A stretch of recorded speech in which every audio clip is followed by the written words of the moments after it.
folks, welcome to another Shots Fired Airsoft video. It's been a while, but here we are, finally got my new gun for the channel. This actually went in the post on the 19th of November and it arrived about a day ago. So it has been in the post nearly a month on a 48-hour postage service. The postal strikes are real. This is the Double Eagle Airsoft UTR 45 AEG. The model number is M917G. And this is pretty much a UMP lookalike. So we have the forward slung mag, very sort of short, SMG style weapon, and really looking forward to getting into this. It's the first AEG we've had on the channel in quite some time, and really looking forward to getting in. This would be sort of my simple kind of unboxing of it, and we'll have a look at the what you get in the package. These have come out. Been very popular. I'm a bit late to the party with the old unboxing and review, however really looking forward to getting into it. First things first, the box. Double Eagle really does move on with its quality and packaging. They are getting progressively better. In here we have a little bit of information on the box. Some of the language is quite hilariously converted from Chinese, so we've got for more information. We've got foragers, 18 and up. Well, I think those are actually stickers that have been added to the box by someone over here. This is the, it comes with the electronic trigger control system gearbox, Falcon, which is what the previous Double Eagle AEG that we had on the channel actually had in it as well. So this is a fully programmable and interactive gearbox that allows you to set varying different parameters, such as a binary trigger or 1 through 5 burst shots, and is MOSFET driven, so you get things like LiPo cutoff and low battery warning, and overvoltage, so stall current and all that sort of stuff should it get jammed. So it should protect the gearbox from any damage. Box itself, lovely, nice little carry handle on top, a few warnings across the top there, and that's pretty much about it. Okay, so here we are. With the box outer cover off, we have this sort of nice closed cell foam, which is nice and stiff, good protection for the box, and doesn't feel horrific like styrofoam normally does. And then in here, this was ordered from a shop called New Tech Airsoft, and they put some stickers and a badge in, which is nice. The Velcro patch feels quite nice and high quality. Shout out to them for that. The delayed delivery was not their fault. That's purely a Royal Mail thing at the moment, so can absolutely forgive them for that. We've got some documentation. Let's have a quick look at what we've got in here. So it's M917 universal version. This has the shorter, almost scar style, kind of almost like boot stock. I don't know what they call that in the firearms world, but we have in here a very abridged but quite pictorial manual, and you can see there about how the stock works. The stock in this is actually really cool. Extends, pulls, you can pull it off the end, it folds as well. Opens up. There's quite a big battery box in the back of the stock, so you don't have too many issues with batteries, but we'll see that in a minute, which is something that the other sort of PDW style stock Double Eagle that we had on the channel was very tight for battery room, so this should be a bit more appropriate. So it looks like we have to actually install the charging handle ourselves as well. We've got rail covers, I believe, in there. How to insert and release the magazine.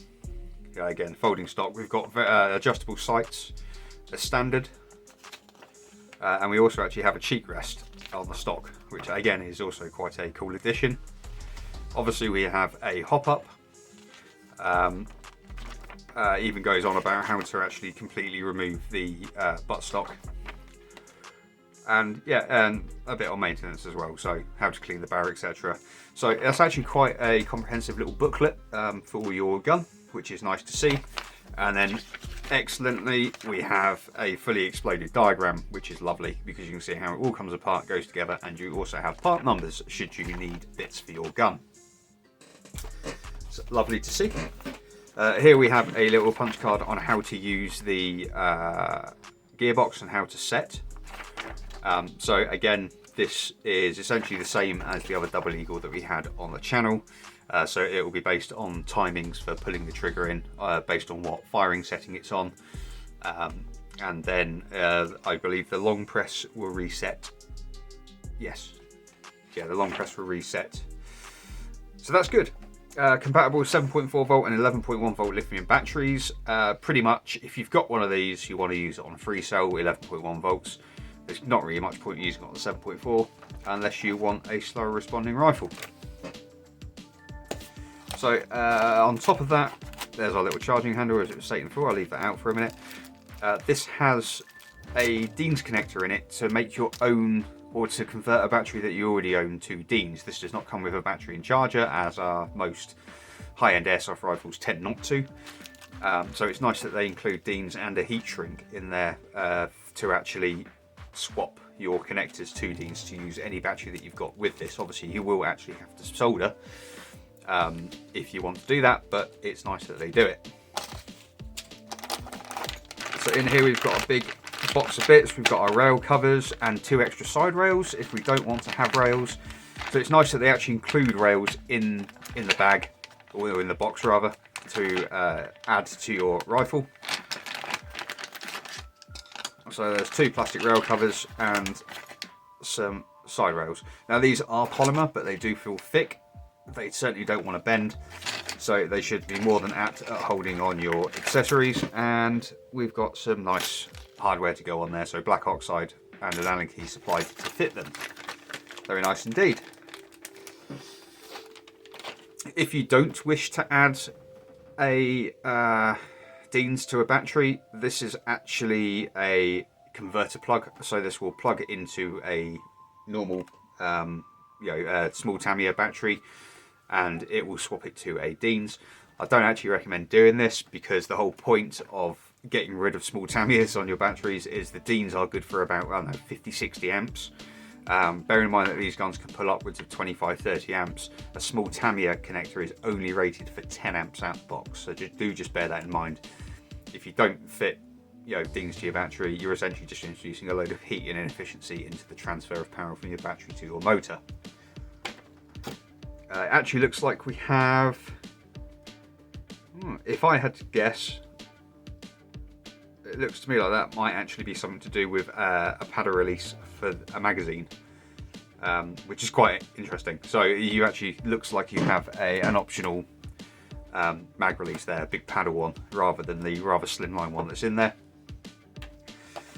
You have your cleaning gun and jamming rod. Again, never a bad thing to actually get one of these in with a gun. A lot of things don't include it these days, and it really is quite important. And the first thing I do when I get one of these out of the box, if you're wondering, is I actually clean the barrel, because the barrel often contains a lot of gunk from the manufacturing process and or test firing, and it's really a good idea to actually give it a damn good clean before you start firing the gun, because that can actually give you a lot of inaccuracy or a lot of accuracy problems. So in here, this is our little charging handle. This is metal, which is nice, bit of die cast or cast aluminium, and this is for charging the gun and pulling your bolt back so that you can see your hop up.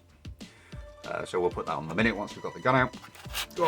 And this is our magazine, which obviously is based on a smaller caliber. So we have sort of like a bit more of a box mag style thing. I'm not sure if this is a 9 or maybe a 10mm platform IRL, so to speak, but this is a good solid magazine. It does appear to be a mid cap, which is nice, so it won't be rattling as you are running around with the gun. So you fill it up with a speed loader, fire, and then when it's empty you fill it up again. There's no winding at any point during this. As for capacity, I don't know off the top of my head. I shall find out and add it later in the video. So with all that out of the way, let's have a look at the actual gun, shall we? It is a nice box, that. I do like it. And here we go. So this is the M917, or the UTR 45. And it's quite a cool looking gun. I must admit, I did want this in tan. However, nowhere had it in stock in tan. And if there were a couple of places that did have it in stock, but they wanted like 200 quid. This gun should be available in the UK for around £160 to £170. Do not pay more than that for it, because you will find it for that somewhere. So just a warning there. So let's go from the front of the gun and carry on down. So at the front we have a metal outer barrel, which is very nice indeed.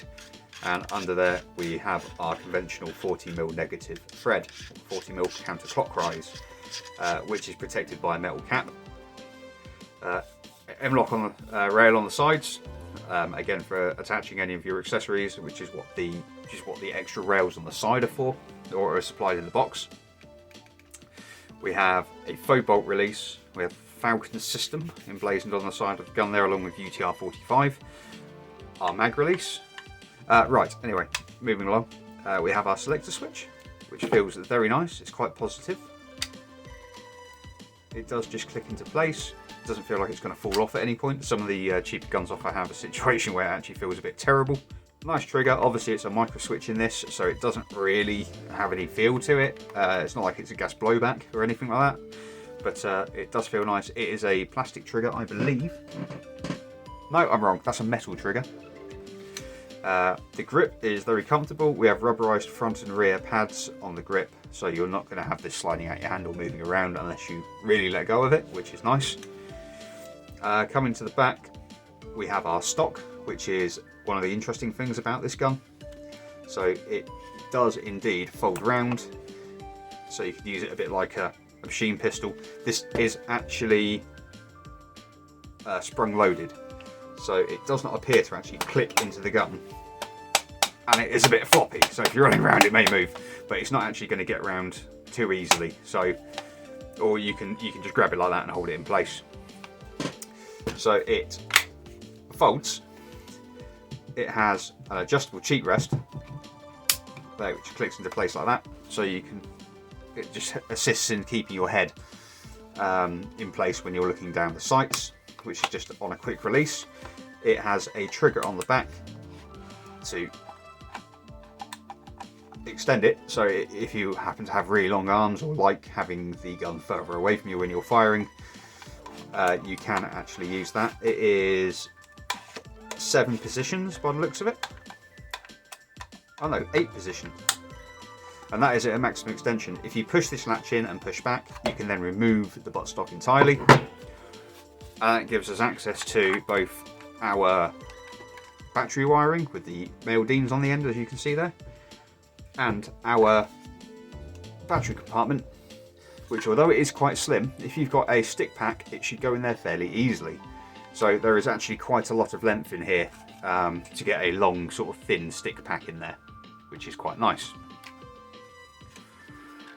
So that's the stock, and as I say, that is one of the more interesting parts of this gun. You can get it with different style stocks. However, I do think that that particular one does look good, and it is very, very functional indeed. Also has a quick detach sling point if you have QD slings. And that is one on both sides, down here. It's coming around to the other side of the gun, and we'll also have a look at the top rail.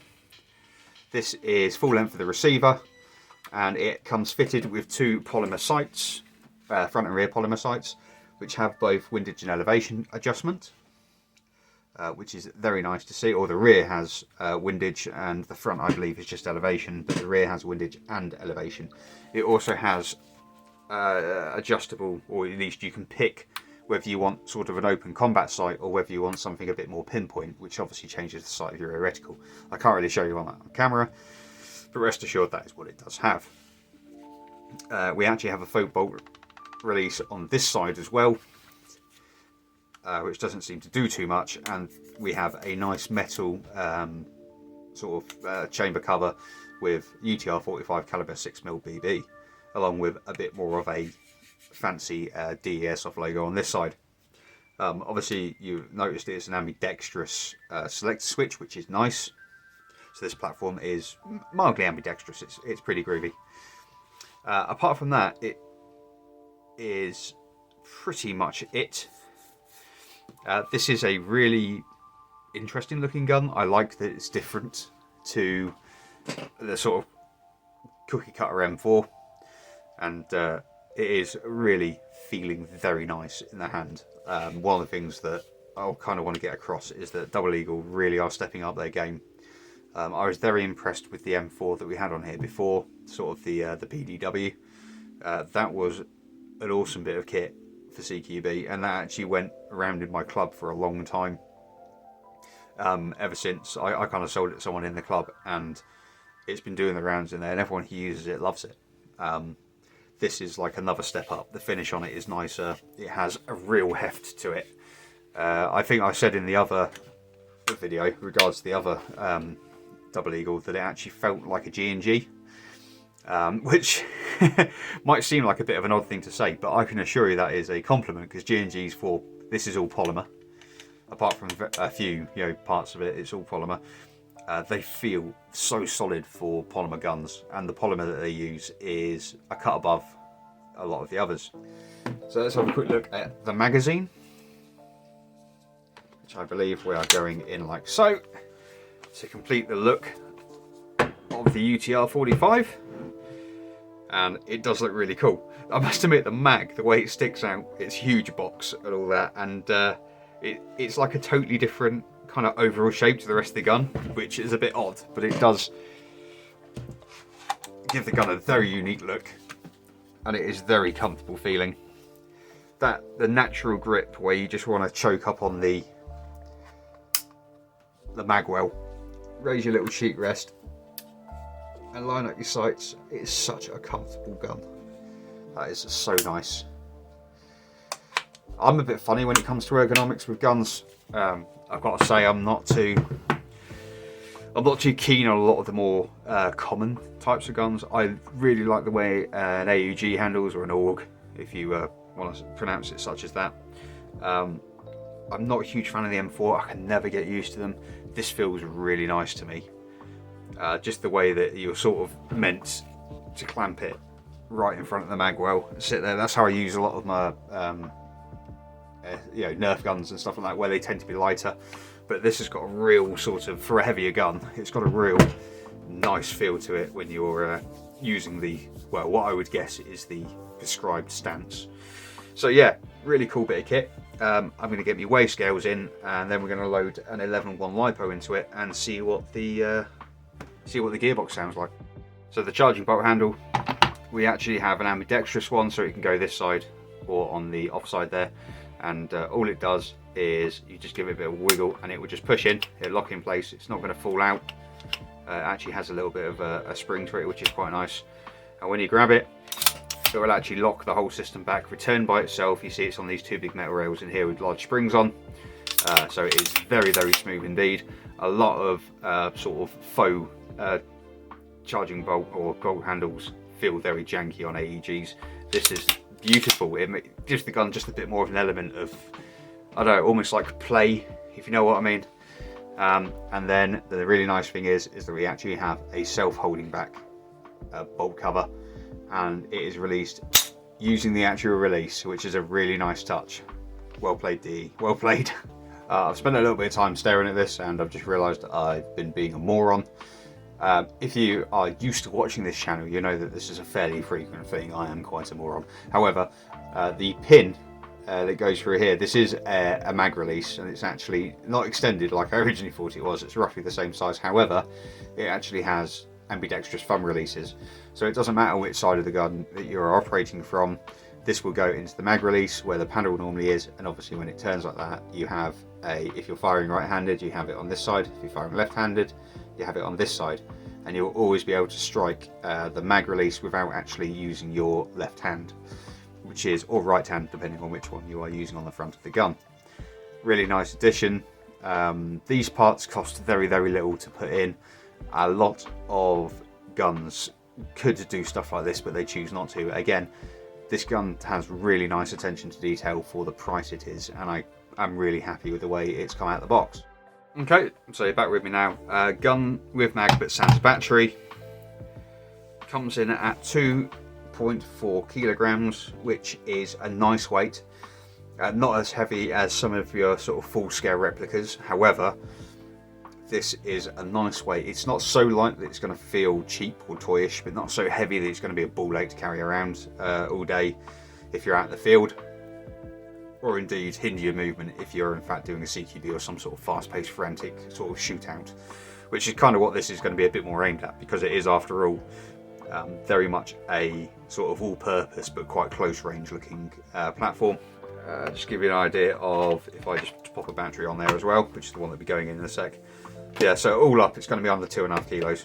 Very nice weight. Okay, so there is my battery. I'm just going to turn that around straight in there, and this is a 1300 milliamp hour 11-1 LiPo, and that will take that nicely into there, and then the stock can just sit back on like so without stressing it out too much. That's probably about where I'm going to use it, and that was one of the easiest battery installs that I've ever had to do on an AEG. Some of them are such a pain in the ass to get the battery in and out of. This one just takes it really nice. Not going to collapse the stock all the way doing it like that. You just have to like flip the battery around, push the wires in first. However, it's not the end of the world for me. I would run it like that all day. So at the moment we are on safe, so we have no reaction. Semi-auto. I'm just going to point this away from me. Very nice indeed. So it's an extremely responsive trigger. Such a small amount of movement required there to actually fire the gun, so do be careful with that. If we just go onto full auto,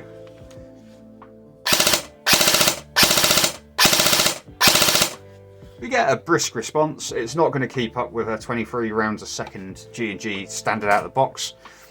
However, that is more than apt for an out of the box performance for a cheaper end gun. Semi-auto is fantastic. I love that. Really nice, really nice. Okay, so this is where we take this gun from being a nice out of the box gun and we put it into essentially kill mode. So with the battery in and the gun on safe, pull in and hold the trigger. So you get 3 beeps. Pull the trigger once.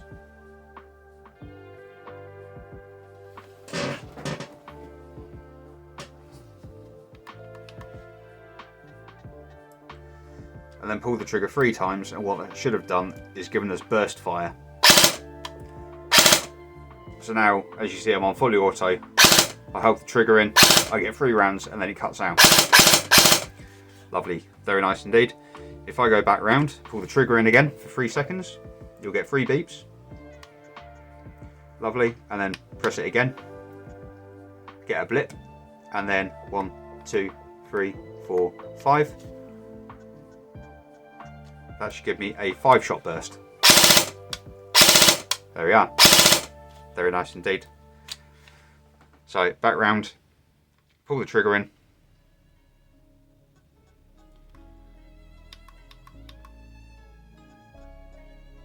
Go 3 presses, and this is binary mode.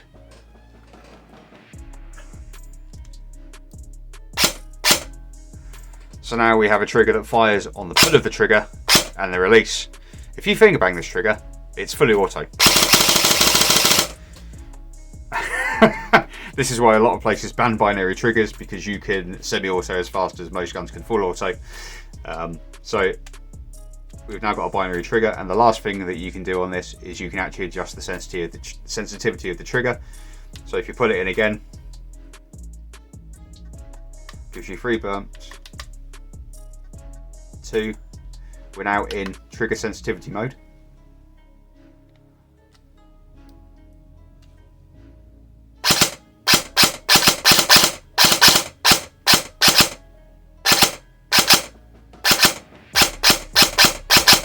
And that is a high sensitivity mode, so essentially what that's doing now is the trigger and the trigger reset, the firing point and the reset are now so close that it actually almost fires 2 rounds every time you pull the trigger, which you would do in binary anyway, but you have to move the trigger so little to do that. So this thing is now like a hair trigger, extremely fast semi-auto firing gun. Incidentally, the other thing that's useful to do with this gearbox is if I just go back around there and I pull in the trigger, 3 seconds, pull it again once, and then again once. You now have, apart from obviously it's in binary trigger, So once to fire, full auto, also 1. And interesting enough, the full auto removes the binary trigger. This means that essentially you don't have to make any changes to this gun to use it as a DMR platform. So if you're going to use this gearbox and this setup, you don't have to make any other adjustments. You can set the gearbox to this and lock it out of full auto, and you have a DMR. So all in all, a really nice package. Love the accessories you get. In the full review, we'll dress it up with the extra rails and the rail covers, etc, etc, and see what that looks like. But this is sort of like my first look and my first overview of the 917. I've actually seen one of these down at my club, and it does slay, as the kids might say these days. So very much looking forward to getting in the firing test, and that will be here next week. So I've been Ben. It's been a Shots Fired Airsoft video. Thank you very much for watching. Sorry about the wait, but I think this one's going to be worth it. Thank you and goodbye.